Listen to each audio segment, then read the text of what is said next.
नमस्कार दोस्तों, पिछली कक्षा में हमने अध्ययन किया था भारत पर होने वाले दो तुर्क आक्रमणों के बारे में। आज का हमारा जो टॉपिक है वह होगा दिल्ली सल्तनत।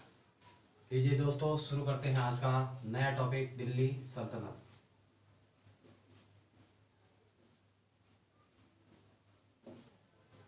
दिल्ली सल्तनत का जो टाइम पीरियड है वह 1206 ईस्वी से लगाकर 1526 ईस्वी तक का जो समय है उसे ही हम दिल्ली सल्तनत कहते हैं। भारत में होने वाले जो दो तुर्क आक्रमण थे उसमें दूसरा तुर्क आक्रमण मोहम्मद गौरी के द्वारा किया गया था, ये सब हम सभी जानते हैं। इसके अलावा जब 1206 ईस्वी में मोहम्मद गौरी की मृत्यु हो जाती है तो सबसे पहला प्रश्न यही उठता है कि गजनी से लगाकर दिल्ली तक का जो मोहम्मद गौरी का साम्राज्य था उस साम्राज्य का उत्तराधिकारी अब कौन बनेगा, उस साम्राज्य को अब कौन संभालेगा। तो दोस्तों, आप सबको पता है कि जब मोहम्मद गौरी भारत में आया था तो वह अपने साथ बहुत सारे गुलाम लेकर आया था और उन सब में महत्वपूर्ण जो गुलाम थे वह थे पहला कुतुबुद्दीन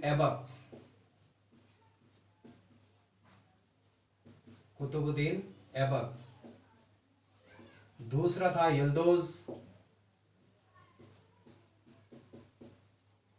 तीसरा था कुबाचा और चौथा था बख्तियार खिलजी। ये चारों ही इसके महत्वपूर्ण गुलाम थे।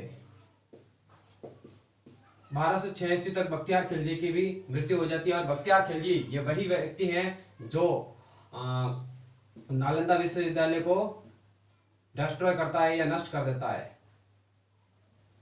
नालंदा विश्वविद्यालय को नष्ट करने वाला व्यक्ति जो था वह बख्तियार खिलजी ही था। तो अब पीछे बचते हैं तीन गुलाम और इन तीनों ही गुलामों में जो मोहम्मद गौरी का जो साम्राज्य था, गजनी से लगाकर दिल्ली तक का जो साम्राज्य था, उसका विभाजन होता है। कुतुबुद्दीन ऐबक को दिया जाता है भारत का साम्राज्य। इसके अलावा यल्दौज को दिया जाता है गजनी और काबुल और काबुल तथा कांधार का जो साम्राज्य है वह दिया जाता है कुबाचा को। इस प्रकार से गजनी से लगाकर दिल्ली तक का जो साम्राज्य या भारत तक का जो साम्राज्य था वो उस साम्राज्य का विभाजन हो जाता है इन तीनों गुलामों में। तो अब हम शुरू करेंगे दिल्ली सल्तनत को, जिसमें दिल्ली सल्तनत की स्थापना या दिल्ली सल्तनत का जो पहला वंश था गुलाम वंश, उसकी स्थापना किसके द्वारा की गई थी और इसका टाइम पीरियड कितना था। गुलाम वंश, दिल्ली सल्तनत में कुल 5 वंश शासन करते हैं और उसमें पहला जो वंश था वह था गुलाम वंश और गुलाम वंश का जो टाइम पीरियड है वह 1206 ईस्वी से लगाकर 1290 ईस्वी तक का समय ही क्या कहलाता है, गुलाम वंश। गुलाम वंश को ही हम दूसरे नाम में या गुलाम वंश को ही हम इलवारी वंश या फिर मामलुक वंश भी कहते हैं। गुलाम वंश की स्थापना जैसे कि नाम से ही पता चलता है कुतुबुद्दीन ऐबक के द्वारा, जो कि एक गुलाम था और दामाद भी था। कुतुबुद्दीन ऐबक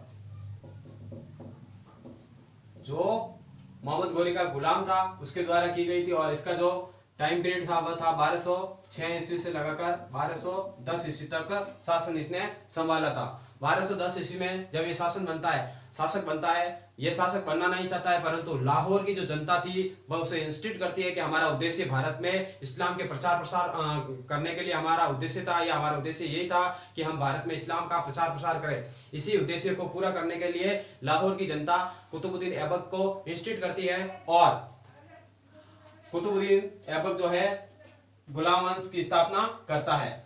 सबसे पहली बात, कुतुबुद्दीन ऐबक में जो ऐबक शब्द का अर्थ है, ऐबक शब्द का अर्थ होता है चंद्रमा का देवता। और उसके बाद जब कुतुबुद्दीन ऐबक शासन को संभालता है या जब शासक बनता है तो वह मोहम्मद गौरी के समय जो है राजधानी थी दिल्ली, लेकिन क्योंकि लाहौर की जनता ने इसे इंस्टिट किया था और लाहौर तो वह अपनी राजधानी को लाहौर में स्थानांतरित करता है। दिल्ली सल्तनत की पहली राजधानी जो है लाहौर बनती है। कौन सी होती है? लाहौर। दिल्ली सल्तनत की प्रथम राजधानी लाहौर थी।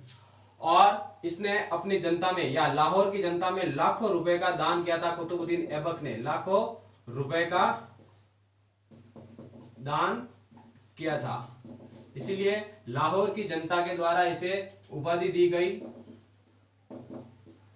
लाख बख्श की। लाख बख्श की। चूंकि ये अपने आप को गौरी का गुलाम समझता था, इसलिए इसने दिल्ली सल्तनत में शासन सुल्तान की उपाधि लेकर नहीं बल्कि सिपह सालार की उपाधि लेकर दिल्ली में शासन करता है। तो ये एकमात्र इकलौता शासक था जो कभी भी सिंहासन पर नहीं बैठता है, यह सिपह सालार की उपाधि लेकर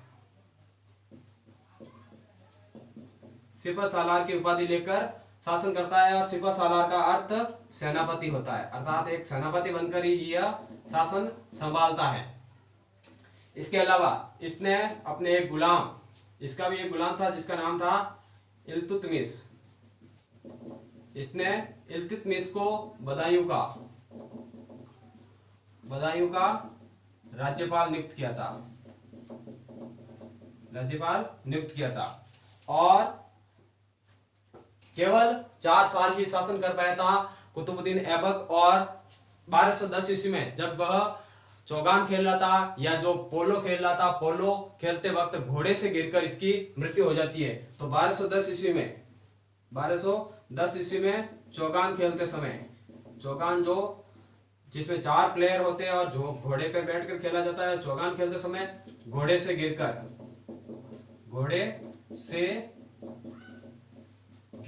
इसकी जो है मृत्यु हो जाती है। जैसे ही मृत्यु होती है, इसका पुत्र जो था आराम शाह दिल्ली सल्तनत का अगला शासक बनता है 1210 ईस्वी में। लेकिन केवल 8 ही महीने शासन कर पाता है, क्योंकि इल्तुतमिश को जब इस बात का पता चलता है कि कुतुबुद्दीन ऐबक की मृत्यु हो चुकी है और अब आराम शाह जो है दिल्ली सल्तनत का अगला शासक बना है या गुलाम वंश का अगला शासक बना है, तो इल्तुतमिश रिवॉल्ट करता है बदायूं में, अर्थात विद्रोह करता है। और विद्रोह कर बढ़ता है लाहौर की तरफ। और इन दोनों के बीच में, क्योंकि इल्तुतमिश ने चाहता था या इल्तुतमिश ने कहा था कि जिस प्रकार से गौरी का गुलाम था कुतुबुद्दीन ऐबक और उसी प्रकार से कुतुबुद्दीन ऐबक का गुलाम हूं मैं, तो दिल्ली सल्तनत में या गुलाम वंश में अगला शासक बनने का असली हकदार मैं स्वयं हूं। इसलिए इन दोनों के बीच में एक महत्वपूर्ण युद्ध होता है, झूठ का युद्ध, जिसमें जो कि आराम शाह व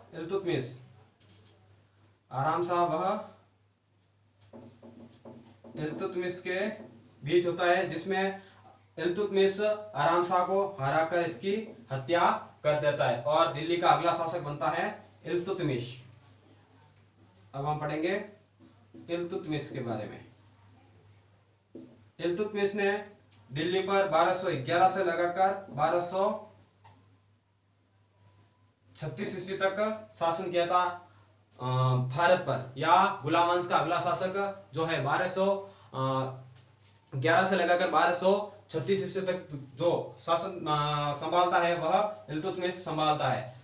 सबसे पहले जब इल्तुतमिश शासन संभालता है तो यही दिल्ली का या दिल्ली सल्तनत का वास्तविक संस्थापक माना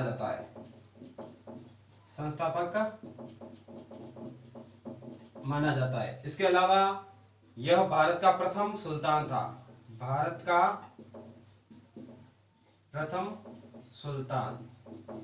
इसे भारत का प्रथम सुल्तान क्यों कहा जाता है? आपको पता है कि मोहम्मद गौरी और महमूद गजनवी ने भी जब महमूद गजनवी और मोहम्मद गौरी जब भारत आए थे तो उन्होंने भी सुल्तान की उपाधि धारण की थी। लेकिन सुल्तान की उपाधि एक ऐसी उपाधि थी जो इस्लाम के जो खलीफा होते थे उन खलीफाओं के द्वारा दी जाती थी, लेकिन वह जो उपाधि मोहम्मद गौरी और महमूद गजनवी ने जो उपाधि ली थी वह स्वयं से ली थी, इसलिए वास्तविक जो उपाधि है ये बगदाद के खलीफाओं द्वारा इल्तुतमिश को ही दी गई थी। तो भारत का जो प्रथम सुल्तान है वह इल्तुतमिश को माना जाता है। और जब ये दिल्ली सल्तनत का अगला शासक बनता है उस समय जो है यल्दोज जो था गजनी में शासन कर रहा था।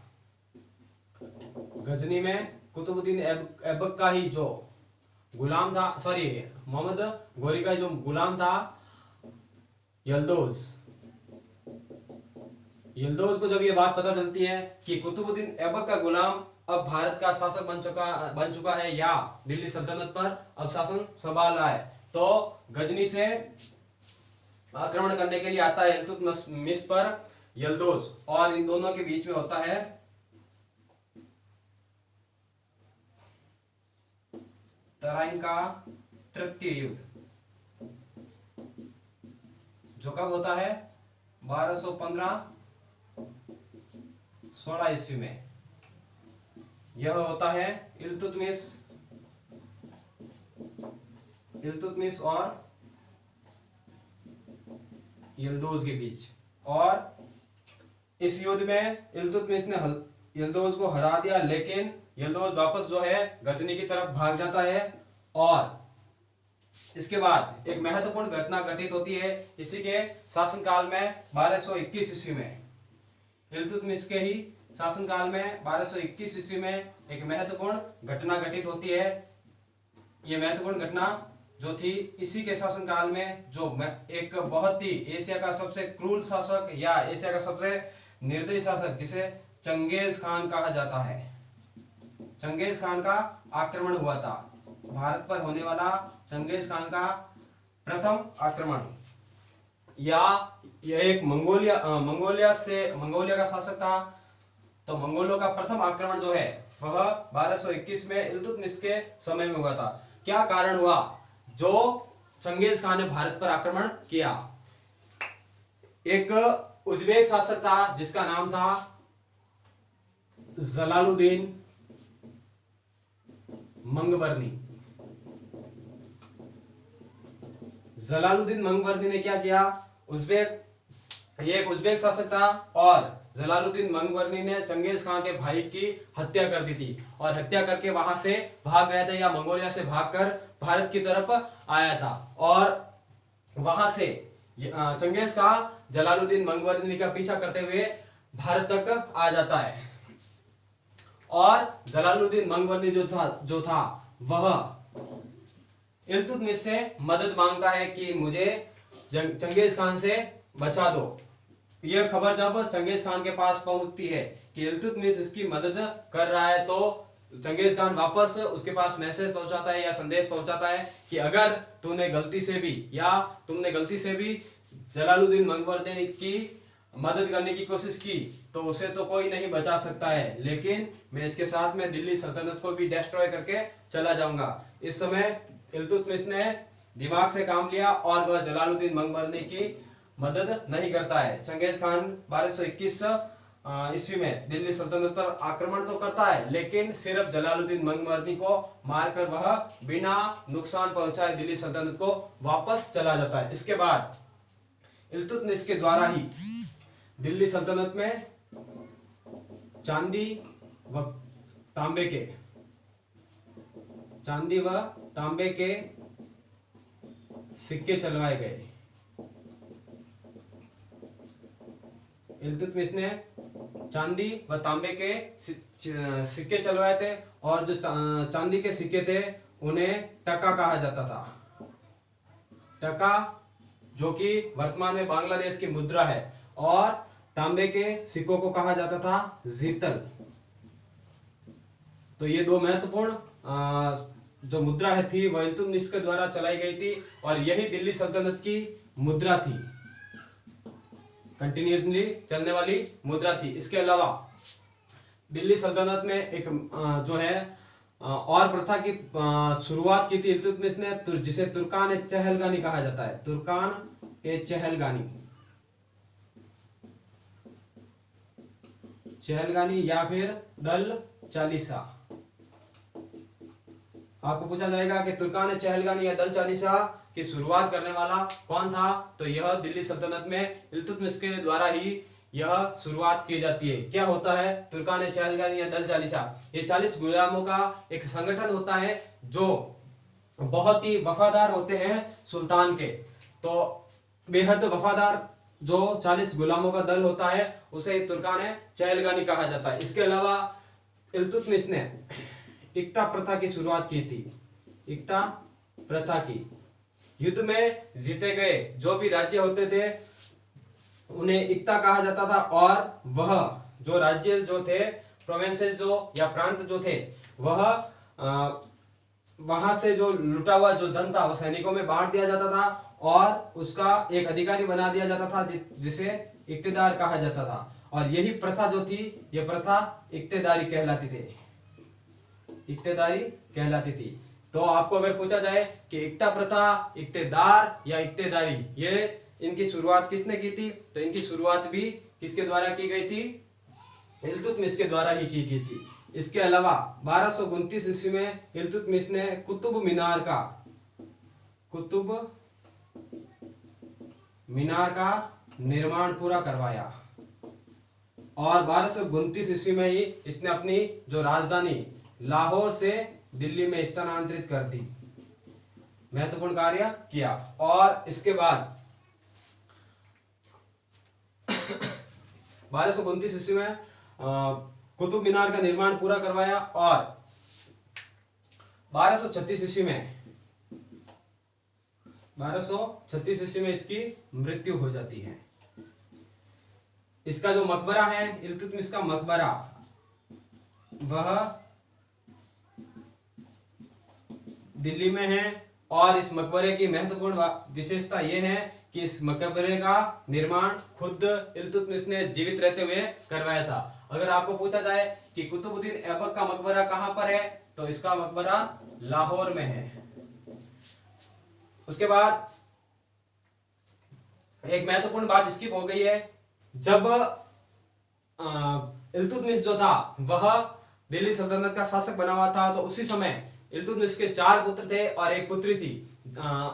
इल्तुतमिश जब कालिंजर अभियान पर गया हुआ था तो उस अभियान में वह अपने पुत्रों को भी साथ में लेकर जाता है, लेकिन उस अभियान में उसके जो पुत्र थे वे सफलता हासिल नहीं कर पाते हैं। इस वजह से अपने जीवित रहते हुए ही वह अपनी पुत्री जो थी रजिया, इल्तुतमिश की पुत्री रजिया को दिल्ली का अगला जो है दिल्ली के अगली शासक घोषित कर देता है या उसका उत्तराधिकारी घोषित कर देता है।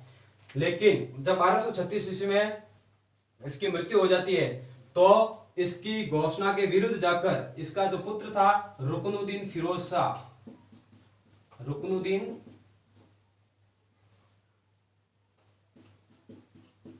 शाह,